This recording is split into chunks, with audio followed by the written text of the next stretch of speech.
Deus disse assim: por que me roubais, não é porque me furtais. É um negócio tão sério que o sujeito que é ladrão de Deus, não é dizimista nem ofertante, é como se metesse um 38 na boca de Deus e assaltasse Deus tomando aquilo que é dele. E muitos crentes são crentes iguaizinhos àqueles dois que foram crucificados com Jesus, do lado esquerdo e do lado direito, ladrões de Deus. E muitas vezes não se ensina isso na igreja, mas não ensinam porque não sabem, ou porque não querem saber. Que o sujeito pode ser crente, pode cantar no coral, pode ser cantor, pode ser missionário, pode distribuir folheto, mas se não for dizimista e ofertante, quando morrer vai para o inferno. Sabe por que vai? Porque a Bíblia diz que os ladrões e os salteadores não herdarão o reino de Deus.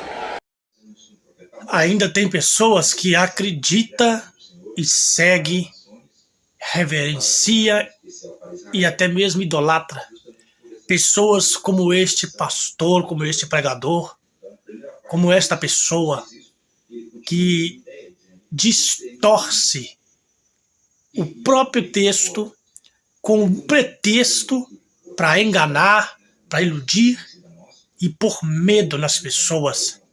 E muitos ali dando glória a Deus, muitos ali, defendendo, falando: nossa, é forte, é de Deus. E o camarada pregando um monte de mentira, pregando um monte de invenções, de crendices, que nem na Bíblia está. Eu quero saber onde está escrito que se você não der um dízimo, se você não der oferta, você vai para o inferno. Então você pode ser um servo fiel, então você pode fazer a obra que a igreja pede, que Deus pede, como ele disse, você pode evangelizar, você pode espalhar panfleto, você pode cantar, louvar a Deus. Porém, se você não der dízimos ou oferta, você vai para o inferno. Ou seja, se você não sustentar o ministério desses tipos de pessoas, aí você vai para o inferno.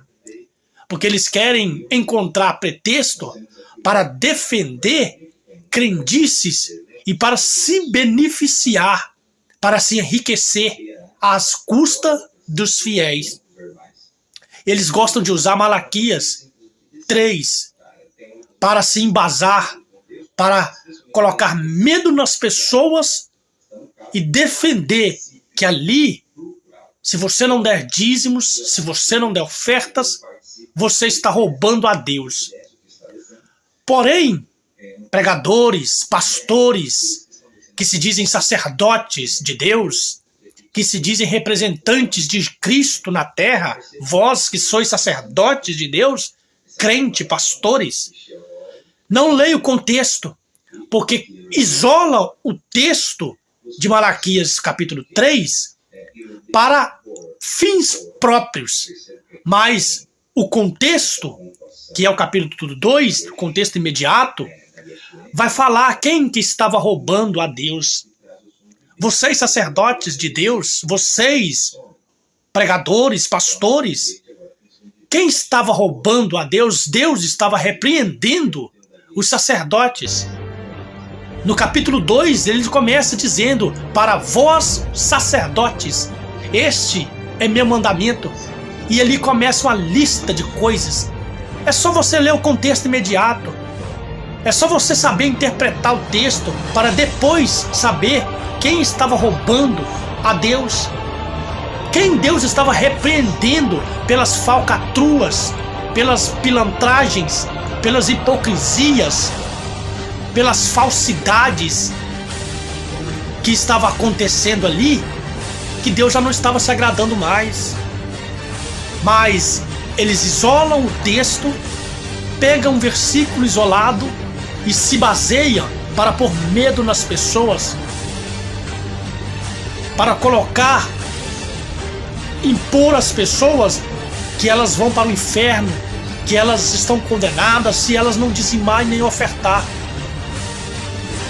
Aí querem pegar como mandamento bíblico Mas é engraçado, o dízimo era só os sacerdotes da tribo de Levi é que podiam pegar os dízimos. Aí eu pergunto, eles são da tribo de Levi para receber dízimos? Não. O dízimo é para cristão? Era para crente? Não. Era para os judeus. No tempo do Antigo Testamento. Aí querem pegar Jesus em Mateus capítulo 23 para se embasar, falar, olha, Jesus defendeu o dízimo. Mas aí eu te pergunto, no Novo Testamento, ele começa ali no ministério de Jesus? Não.